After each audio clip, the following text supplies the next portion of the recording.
Welcome back to more Warhammer lore. In today's episode, we'll be delving back into the Lizardmen once again. This time, however, covering our newly announced legendary lord in Tictaq'to from the newest free LC that is coming out with the latest DLC package of our Total War Warhammer 2.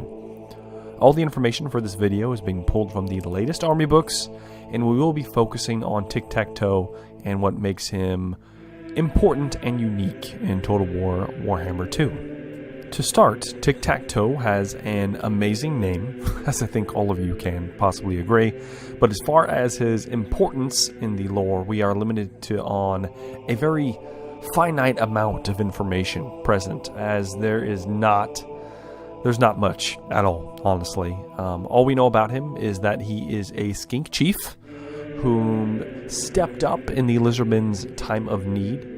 The instance I'm referring to is the attack led by Vashnar, the Tormentor, champion of the Dark Gods, whom led a force of Northmen and a Dark Elf mercenary band into Lustria to defile and twist the use of important standing stones of the Lizardmen. You see, the Chaos Warband made it deep into the jungle and were on a warpath towards Hexawatl. It was Tictaq'to that spotted them and flew on his personal pterodon, Zwap, I believe I'm saying that correctly, probably not, to the city to rouse Mazdamundi and defend the Temple City. When the Great Slan could not be found, it was the efforts of Tictaq'to and his pterodon riders that harried the enemy, leading them into traps and forcing delays on the Chaos Warband, which in the end allowed for Mazdamundi and Kroq-Gar to both lead armies to arrive just in the nick of time to annihilate Vashnar's conquest of Lustria. Of course, this was all during the siege of Hexawatl. In truth, the city would have been entirely lost, and who knows what may have been unleashed by Vashnar if he had succeeded, had not Tictaq'to delayed him with his excellent tactical instincts and knack for ambush and aerial combat. Because of these efforts, Tictaq'to has been given the title of Master of Skies of Hexawatl, a position of great importance, second only to the Slan and Skink priests. To aid him in his duties, he has been gifted the Mask of Heavens, a relic that allows him to merge his consciousness with that of the pterodons that he leads. And he has also been gifted with the Blade of Ancient Skies, which is made from ancient bones of some far dead beast. It is a magical weapon, of course, and it is said to bristle with jagged tips and emanates power. It also is supposed to aid him in aerial combat, but the way I believe it's going to be implemented is possibly with maybe an anti-large bonus to help out with the typical large entities that usually end up in Total War Warhammer as far as sky combat is concerned. Now, as far as duties of his station, in the lore, Tictaq'to is in charge of defense of Hexawatl by scouting out and eliminating threats before they get to the Temple City. In this vein, the Skink Chief has established hidden alcoves and landing areas for pterodons throughout the jungle and neighboring mountains to aid in his well-established hit-and-run tactics. And that is pretty much all the important information we have on Tictaq'to, outside of a nifty little story where he completely decimates an orc warband by snatching up their war boss with his pterodon and dropping it 1,000 feet in the air to unceremoniously splat in front of the Wa, which then panicked and dispersed, which I don't exactly blame them for. But regardless, that is about all we know about Tictaq'to. He essentially leads the Air Force, but he's also known for his sneaky kind of rebel-like tactics when dealing with larger forces. He's able to pick them apart from afar over time. Now, we don't exactly get that version of Tictaq'to in Total War Warhammer 2, but as you can see, he has quite a bit of appeal as a legendary lord, period, as opposed to some of the other choices, which personally, I really, really wanted Gorok That's just me personally. I'd like to hear in the comment section what you guys possibly would have wanted a little bit more. But Tictaq'to isn't a bad choice.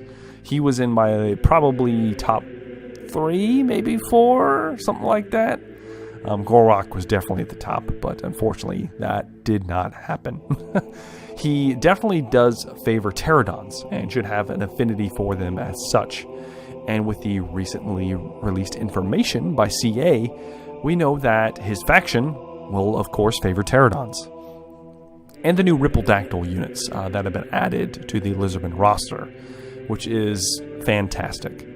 In addition to this, his faction has a 25% increase to campaign line of sight from their armies to represent the scouting and tracking he's known for, which is also fantastic. In addition to this, he also gets access to a specific right that will allow his faction to reset campaign movement in a turn, so you can move the full length of an army, perform the rite, and then move again. So you can cover vast amounts of distances. Of course, I'm sure it's going to be expensive to do so, but you could... It's just so nice to have that mobility whenever you're trying to strategically place armies around a map or trying to guard a choke point or something like that. It just makes a huge difference with the way you can play the game. Now, he's definitely being geared as a aerial powerhouse, which is something the Lizardmen were definitely not known for before the latest DLC.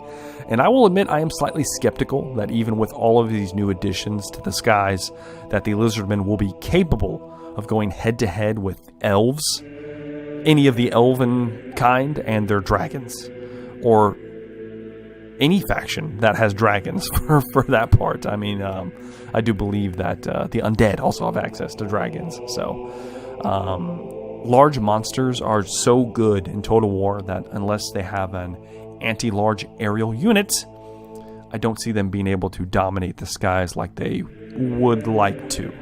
Mostly because they also have a hard time taking out these monsters from the ground with skirmishing fire or artillery, one of the best tactics for screening your own flying units when they can't engage an enemy flyer in head-to-head combat. The Lizardmen just don't have that ability. Is from currently, maybe it will change with some of the newer units. But I may be completely wrong. And I hope I am. I hope I definitely am in this instance, because I want to like playing the Lizardmen with the effort CA has put into them this time around. And I honestly see this as a possibility. There are many more details concerning Tictaq'to and his inclusion in Total War Warhammer 2. Little nuances about his faction that I've kind of left out of here.